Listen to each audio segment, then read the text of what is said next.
എങ്ങനെയുണ്ടായിരുന്നു എക്സ്പീരിയൻസ്? നല്ല എക്സ്പീരിയൻസ് ആണ്. തിയേറ്ററിൽ നല്ല കയ്യടിയും ബഹളവും മൊത്തം നമുക്കൊക്കെയാണ്. അവസാനത്തെ ഒരു 40 മിനിറ്റ്സ് പടം മൊത്തം അങ്ങ് ഒരു രക്ഷയില്ല, കലക്കിയിരിക്കുകയാണ്. ഈ മമ്മൂക്ക അങ്ങനെ ചെയ്യുന്നൊക്കെ പ്രതീക്ഷ ഉണ്ടായിരുന്നു? ഇല്ല, എനിക്ക് പോലും ചിലപ്പോൾ അങ്ങനെ ഞാൻ ചമ്മലായിരിക്കും. ഭയങ്കരമായിട്ട് ചെയ്തിട്ടുണ്ട്.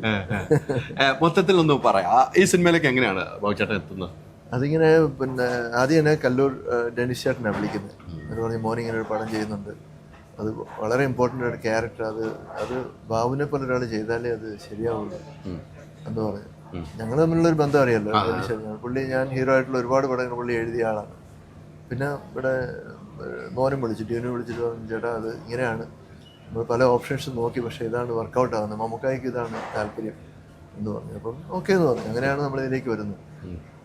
അപ്പോൾ ഞാൻ കേട്ടു നോക്കിയപ്പോൾ അത് സംഭവം ഇതിന് പ്രത്യേകം പറഞ്ഞു, ഞാൻ ഈ സിനിമയിൽ ഉണ്ടെന്ന് പുറത്ത് ആരോടും പറയരുത്, അതുപോലെ നമുക്കൊന്നും ഒരു പബ്ലിസിറ്റിയും കൊടുക്കരുത് എന്നോട് പറഞ്ഞു. അതൊരു സർപ്രൈസ് ആയിട്ട്. അതുകൊണ്ട് പ്രൊമോഷൻ ഒന്നും ബാബുചേട്ടൻ ഇല്ലാതെ എനിക്ക് തോന്നുന്നു ഈ സിനിമയുടെ ഈ സിനിമ മമ്മൂക്കയെ പോലെ ഒരു നടൻ, ഈ സിനിമ വർഷങ്ങൾ എനിക്ക് തോന്നുന്നു 2019 മമ്മൂക്ക കഥ കേട്ടാന്ന് എൻ്റെ ഒരു 2019 അന്ന് മുതൽ ഈ സബ്ജക്ട് മമ്മൂക്കയുടെ മനസ്സിൽ അന്ന് സിനിമ ചെയ്യാൻ തയ്യാറായി.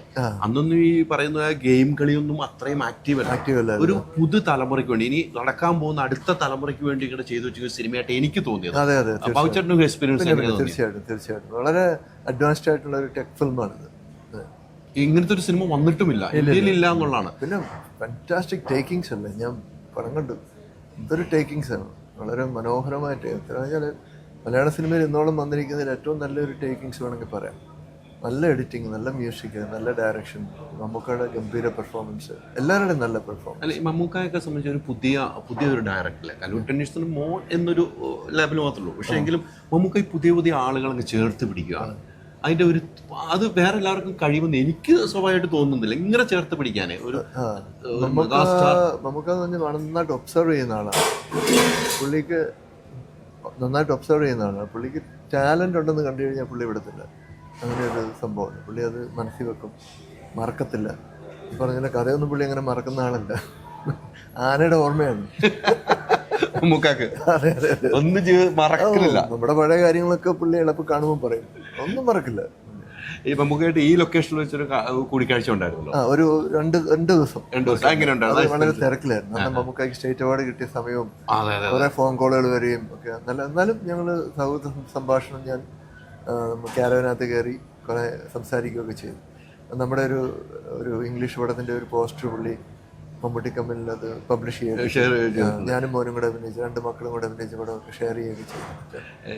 എനിക്ക് കിട്ടിയൊരു അറിവ്, ഇന്നലെ ഇറങ്ങിയ അജിത്തിന്റെ സിനിമ ഉണ്ടല്ലോ, അതിലും ബാബു ആന്റണി എന്നൊരു വ്യക്തി ആ സിനിമയിൽ ഉണ്ടായിരുന്നു. ഉണ്ടാകാതിനായിരുന്നു ഞാൻ പറഞ്ഞു, ഉണ്ടായിരുന്നു, പക്ഷെ ഉണ്ടാകാതെ പോയി. അതെന്തായിരുന്നു കാരണം? ഡേറ്റിന്റെ പ്രശ്നമായിരുന്നു. കാരണം ഞാനിപ്പോൾ ആക്ച്വലി ഈ മാസം എൻ്റെ 3 പടം റിലീസ് ചെയ്തിട്ടുണ്ട്. ഒന്ന് ബസുക്ക, പിന്നെ മരണമാഷ, പിന്നെ 19-ാം തീയതി കേക്ക് സ്റ്റോറി എന്ന് പറഞ്ഞ പടം. അപ്പോൾ ഈ 3-4 പടങ്ങൾ, പിന്നെ സാഹസം എന്ന് പറഞ്ഞ പടം നടക്കുന്നുണ്ടായിരുന്നു, പിന്നെ അടിനാശം വെള്ളപ്പൊക്കം എന്ന് വേറൊരു പടം നടക്കുന്നുണ്ട്. അപ്പോൾ ഇത്രയും പടങ്ങളുടെ ഇടയിൽ എനിക്ക് 2 പടങ്ങൾ മിസ്സായി. ഒരു പരം സുന്ദരി എന്ന് പറഞ്ഞ ഒരു ഹിന്ദി പടവും ഈ തമിഴ് പടവും മിസ്സായി പോയി. അത് വലിയ നഷ്ടമാണ്. പക്ഷെ നമുക്ക് ഡേറ്റ് കൊടുത്തത് നമുക്കൊരിക്കലും തീർച്ചയായിട്ടും. പക്ഷെ ഇപ്പൊ ഈ പറഞ്ഞ ഇന്നലെ ഇറങ്ങിയ 2 സിനിമയിലുമാണ്. മരണമാസത്തിൽ പോകുമ്പോൾ വേറെ ടൈപ്പ് ഒരു സംഭവമായിട്ടാണ്. മരണമാസത്തിൽ ഇന്നലെ കണ്ട സിനിമയാണ്, ഇതിൽ വേറെ ആളായിട്ട്, ബസുക്കലും വേറെ ആളായിട്ട്. ആ 2 സിനിമ ഒരുമിച്ച് ഇറങ്ങി, 2 ക്യാരക്ടറാണ്. അത് ബാബു ആന്റണിയുടെ വ്യക്തി എങ്ങനെ എൻജോയ് ചെയ്യുന്നു? ഞാനിപ്പോൾ എനിക്കൊരു കഥാപാത്രം കിട്ടിക്കഴിഞ്ഞാൽ ഞാനത് ആ കഥാപാത്രത്തിന്റെ under the skin of that character അതിലോട്ട് കടക്കാൻ നോക്കും. ബാബു ആന്റണി എന്ന് പറഞ്ഞ ഒരാളെ ഞാൻ അവിടെ ഇല്ല. അപ്പൊ മദനോത്സവത്തിലെ മദനൻ പരിപാടി അത് വേറൊരു സാധനം. പിന്നെ ഒരു ജാതി ജാതകത്തിലൊരു വേറെ ടൈപ്പ്. പിന്നെ കായംകുളം കൊച്ചുണ്ണി തങ്ങളായിരുന്നു. ഗ്രാൻഡ് മാസ്റ്ററിലൊരു എന്താ പറയുന്നത് സൈക്കോളജിക്കൽ, അതായത് സ്കിസോഫ്രേനിയുള്ള. നമുക്കത് നമ്മളങ്ങ് ആ ക്യാരക്ടറിലേക്ക് ചിന്തിക്കുന്നത്. ബാബു ആന്റണി എന്ന് പറയുന്ന ആളുടെ ഒരു മാനേഴ്സും അയാളുടെ ലൈഫും ഒന്നും ഇതിനകത്ത് വരാൻ പാടില്ല. Ultra modern kitchen devices. ഒരു കിച്ചണിൽ വേണ്ട എല്ലാ ലേറ്റസ്റ്റ് ബ്രാൻഡുകളും ഇവിടെയുണ്ട്. ലോകോത്തര ബ്രാൻഡുകൾ, original products, wide range. MyG future. WhatsApp വഴി ഇംഗ്ലീഷ് പഠിക്കാൻ ഇംഗ്ലീഷ് കഫേ ഉള്ളപ്പോൾ ഇംഗ്ലീഷ് ഒരു വിഷയമേ അല്ല. English cafe, we present you the perfect English. WhatsApp now 9633 888 575.